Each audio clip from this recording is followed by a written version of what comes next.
Alors pourquoi est-ce que je pense que Sanna Marin se trompe? C'est la première ministre finlandaise. Elle a été vue en soirée. En fait, il y a une vidéo qui est sortie. Elle était en train de danser dans une soirée, voilà, pour s'amuser. Et il y a eu un deuxième scandale, c'est qu'il y a des amis à elle qui se sont pris en photo dans sa résidence avec un panneau de la Finlande. Bref. Selon moi, Sanna Marin, elle fait une erreur majeure. Avant ça, je t'explique quand même le sujet, c'est qu'en fait, on a quelqu'un qui est Premier ministre et qui donc, c'est une double personne. Il y a la personne sacrée et la personne profane. La personne sacrée, c'est la personne du Premier ministre, c'est la fonction, c'est quelque chose que on valorise pour que l'État continue à fonctionner. Et cette personne-là, c'est un peu comme Batman ou tout super-héros, il faut qu'il reste blanc, il faut que ça reste un chevalier blanc pour pouvoir être sacré. Et puis il y a la personne profane, c'est la personne qu'on connaît comme toi et moi, c'est la personne qui a des émotions, la personne qui peut pleurer, qui peut rire, qui peut s'amuser. Cette personne-là, c'est pas la même en fait. Et ce qui se passe, c'est que c'est pas la même dans l'esprit des gens. Et du coup, c'est ce qui pose problème en Finlande, c'est que t'as forcément les partis politiques adverses de Sanna, ils s'emparent de ces images-là pour jouer contre elle. C'est le jeu politique. Et ça a existé de tout temps, ça existera de tout temps. Donc soit tu l'acceptes et tu joues avec ces règles-là, soit tu ne l'acceptes pas. Et dans ce cas-là, en fait, tu seras malheureux toute ta vie. Et je suis désolé de t'apprendre, si jamais tu es jeune diplômé et que tu aspires à devenir manager, chef d'entreprise, CEO, start-upper, tout ce que tu veux, avoir une image publique ou politique à l'échelle de ta petite entreprise, de ton petit macrocosme, à un moment donné, tu auras une forme d'image avec laquelle tu devras composer. Et c'est comme ça. Et c'est pas parce que c'est une femme qu'en fait elle ne doit pas composer avec ce problème-là. Moi j'ai deux exemples qui me reviennent en tête, qui me sont venus tout de suite en tête. Le premier, c'est celui de Castaner, qui pendant la crise des gilets jaunes avait été vu dans une boîte de nuit en train d'emballer une nana. Je suis désolé, c'est le Premier ministre. Il est en train de gérer une crise majeure où il y a des gens qui perdent des yeux dans la rue et il est vu en train de faire la fête. Oui, dans l'absolu, la personne humaine, je comprends qu'elle ait besoin de trouver des échappatoires, que ce soit peut-être une situation difficile et qu'il ait besoin de souffler, bien sûr.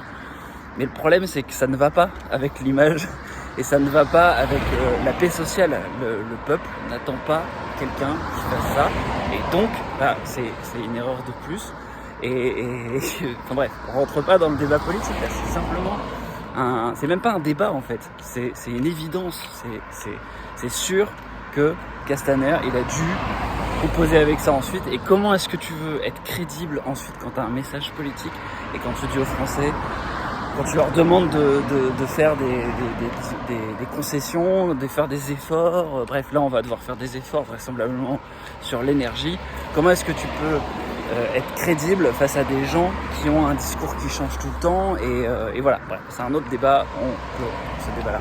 Mais Sanna Marin, elle doit composer avec ça, elle en est obligée. Et j'ai vu en fait la réponse, elle a fait une réponse sur ces deux paramètres-là en précisant que voilà, elle était une personne humaine, elle avait besoin de s'amuser, que ça n'avait pas ces séquences un peu d'évasion n'avaient pas entaché son travail et puis n'avait pas fait qu'elle avait faibli dans son quotidien de travail, bref. L'erreur qu'elle fait, c'est qu'en fait elle prend tout ça avec beaucoup d'émotion et moi je pense qu'elle devrait le faire à la Trump, et c'est ça son erreur. C'est-à-dire que quelque chose arrive comme ça à Trump, lui il fait l'inverse, il va tout simplement dire aux uns ou aux autres, qu'est-ce qu'il y a en fait, j'ai le droit de m'amuser, j'ai le droit de prendre du temps pour tout simplement m'amuser avec mes amis, qu'est-ce qu'il y a, quel est le problème? Et la réalité, c'est qu'on vit dans un monde, et c'est d'ailleurs là-dessus que tout le monde l'a défendu, Sanna Marin. Il y a plein de gens sur LinkedIn qui ont reposté en disant c'est dégueulasse, on devrait avoir le droit aujourd'hui de s'amuser, et ils ont raison. Et en fait elle a le droit de s'amuser, d'autant plus dans un monde qui a été gouverné par les hommes pendant des années et des années. Et moi je pense qu'elle devrait même mettre en avant ça en disant attendez, on va remettre les pendules à l'heure, souvenez-vous des droits des femmes, etc. Et force, enfin comment dire, mettre ça en avant comme limite quelque chose qu'elle revendique.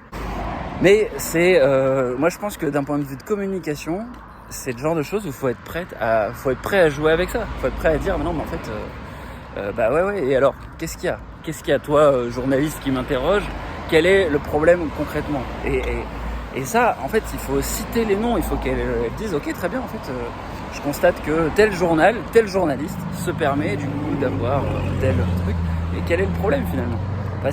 Et de renvoyer un petit peu la balle sur les autres, renvoyer la responsabilité quelque part aux journalistes, aux médias, qui reprennent ça et qui se outrent eux-mêmes. Et renvoyer la balle aux politiques en disant non mais attendez, on va remettre les pendules à l'heure, moi j'ai juste fait une soirée, vous n'allez pas m'embêter, et puis voilà, bam.